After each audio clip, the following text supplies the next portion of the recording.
Hi everybody, welcome. It's Mr. Malov. I'm glad to see you again. Hopefully you're doing well. I wanted to show you what I was working on. Check it out. This is a painting I just finished yesterday. It's a painting of my street. I started this the day I found out we weren't coming back to school for a month. It was last Thursday evening. It was a beautiful sunset. I was on a walk and I was feeling a little uncertain, and the clouds were swirling, and I viewed those clouds as kind of a metaphor for how I was feeling. So I started this. I want to talk to you about this drawing by Picasso. Take a look. Now, he did this in about 5 minutes. And as soon as he did this, somebody said, I want to buy this. How much is it? And he told them $5,000, and they couldn't believe their ears. $5,000 for something you did in 5 minutes? And he told them, this took me my whole lifetime to make. So let me ask you a question. What do you think about it? He did it all with one line without lifting up his pencil, and it really only took him 5 minutes. Do you think that's fair, that it costs so much?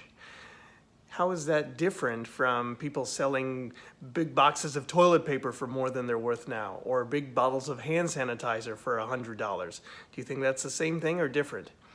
What do you think the dove represents in the picture? What does the dove mean? And I'd like to see you try doing some of your own one-line drawings where you do the whole drawing without picking up your finger. Okay, now on to today's drawing. The sink bottom. I want you to go to your sink in your kitchen or your bathroom or your laundry room and spend 5 minutes and try to draw those weird twisty pipes and whatever else you got down there. Let's do this together. Okay, here I am sitting on the floor of my laundry room. Let me show you what I'm looking at. We got a sink, all right. This is what's under my laundry room sink. Let's see how we're gonna draw it.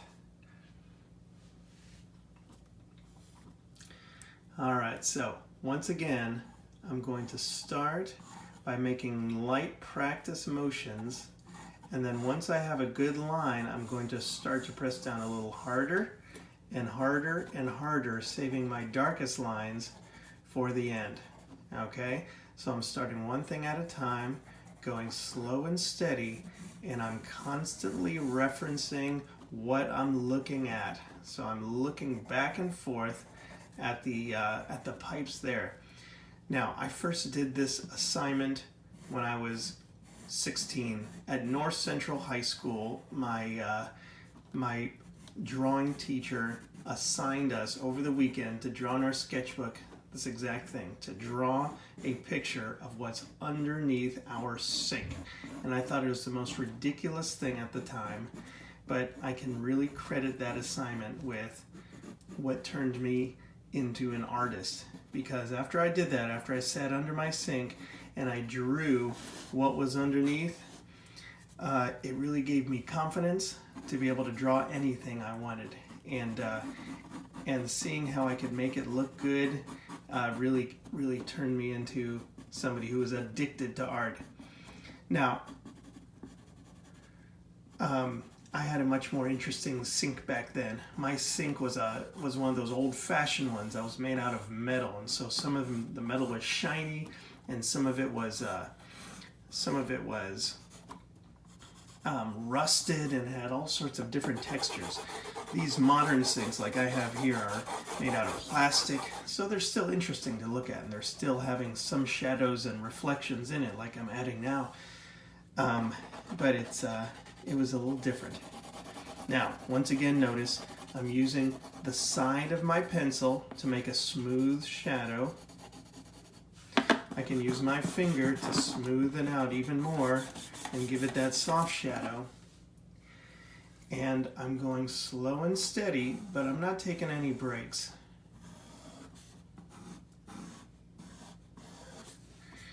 All right, how far down do I need to go? A little farther here, a little farther, and then right around here is when it gets complicated. So now I'm going to add the curvy part here. Notice I am drawing practice lines, sketchy lines. Only about half of these lines are correct, but I'm not throwing them all out. I'm just picking the ones that are actually right and making those a little darker. Okay. Now, if I'm being truthful, I could spend an hour doing this, but since this is just a 5-minute drawing, I'm going to focus in on just the essential details. All right. There's a shiny metal thing there. There's a shadow back here. Here's that twisty cap over here with the lines sticking out over here. Okay, I'm getting close.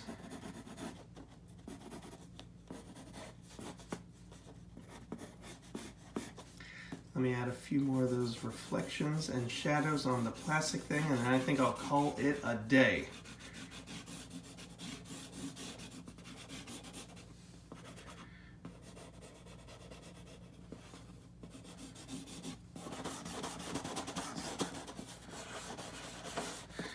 All right, that's the important part. I want to make that underneath shadow look like a real thing. All right, hopefully yours goes well too. I'll see you next time.